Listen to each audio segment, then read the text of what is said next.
Today on What's on Jay's Mind, we're talking about the PlayStation Classic. What's on Jay's mind? Sony just announced that they are going to be doing their own version of a classic system, the PlayStation Classic. This is kind of shocking and kind of out of nowhere to me, honestly. I didn't see this one coming.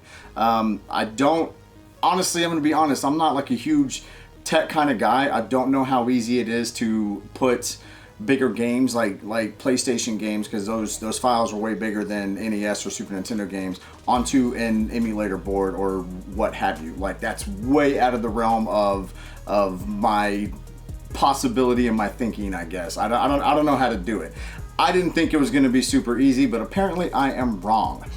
So let's take a look at this PlayStation Classic. What are they going to have? First of all, you're going to have two replica controllers.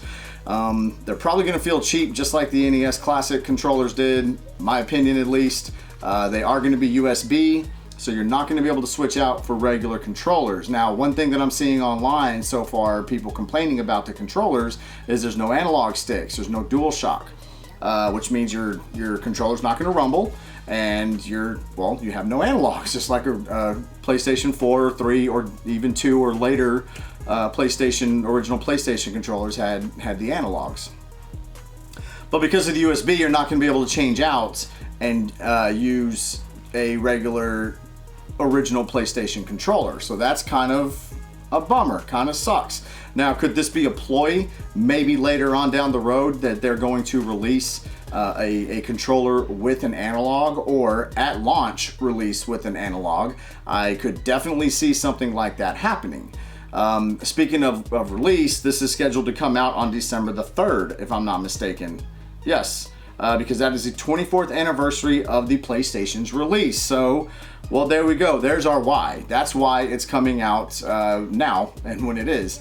Some people are saying, oh, well, they're copying Nintendo, they're copying, they're even calling it classic to rip off Nintendo. Well, one, Nintendo doesn't own the word classic. Anyone can put classic in front of or behind anything, and you're pretty much good to go. As long as they don't use NES, SNES, N64, and so on and so on, that's where the issues with copyright come in. Keep in mind as well, Nintendo wasn't the first to do one of these plug and plays, is basically what they are.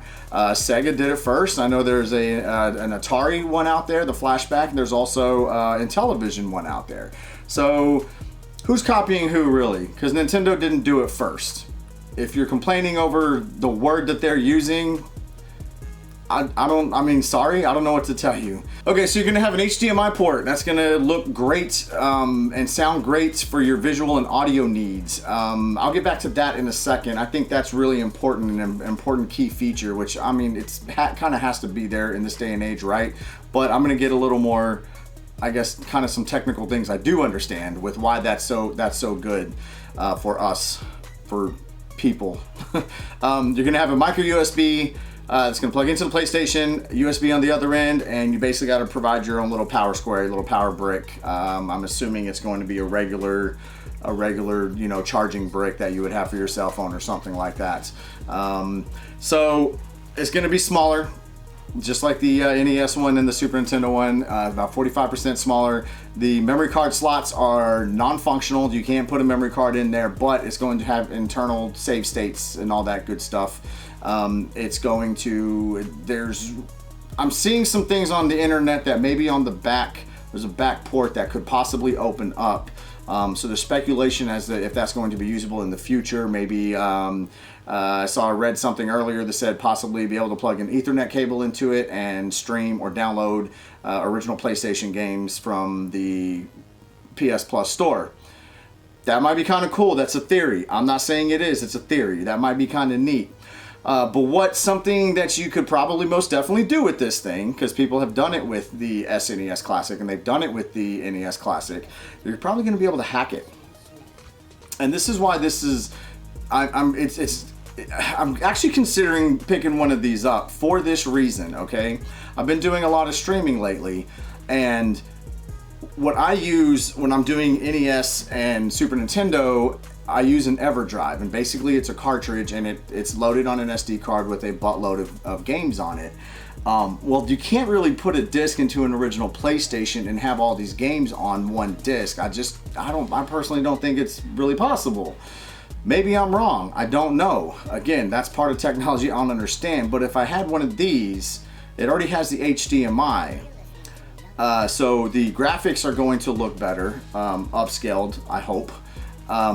Then I could find someone to hack it for me and put basically every single PlayStation game on there. So when I'm streaming, a request comes in for me to play a game, I have everything at my fingertips, which is why I use an EverDrive, because I don't have, yeah, sure, I got almost 700 NES games, but with an EverDrive, I have all the NES games. I can play any NES game. Same with Super Nintendo. I can play any Super Nintendo game on an EverDrive. I could treat this thing basically as an EverDrive, and this thing for streaming or even video capture, stuff like that, I think it's going to make the job of reviewers. If you get a hacked version, or maybe you just want to review the 5 games or 20 games that are going to be on it. Sorry, it's going to be 20. They've released 5 so far.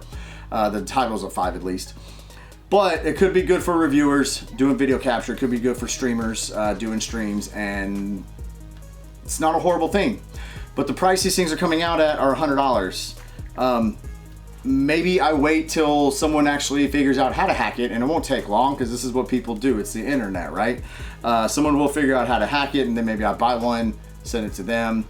Are these things going to fly off the shelf like the Nintendo ones have done? I don't know. If there's a console that has a chance to do that, it would be a Sony console. I know the Genesis one didn't do well, the Coleco one didn't, or in television, sorry, one didn't do well, and the Atari one hadn't done super well either. Maybe, Sony's kind of always been able to keep up with Nintendo since they came out with the PlayStation, so maybe this will be a thing too. Maybe the sales will be high. Maybe people are going to be running around trying to find these as a Christmas gift, because they do come out December 3rd.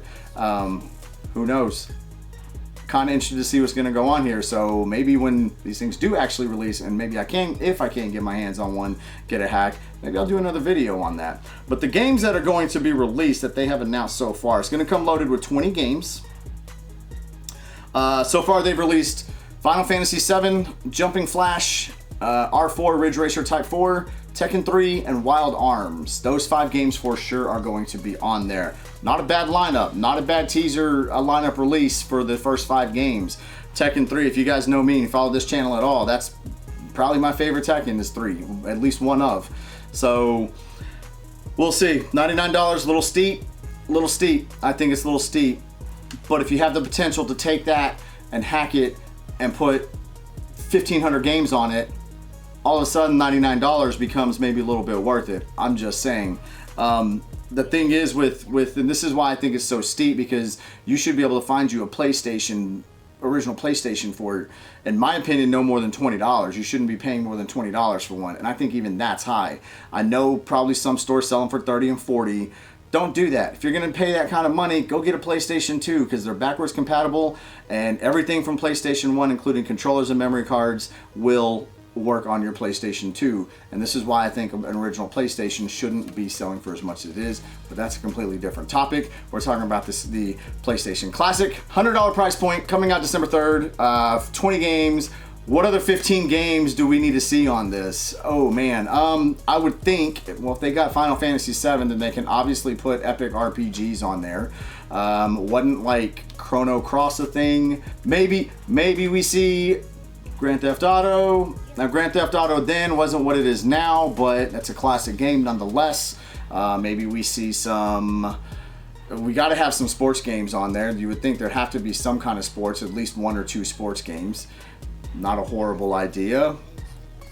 Maybe. I guess that's really the big question, is what do you guys want to see on the rest of the 15 games that have not been announced yet on this PlayStation Classic? Put your comments down below.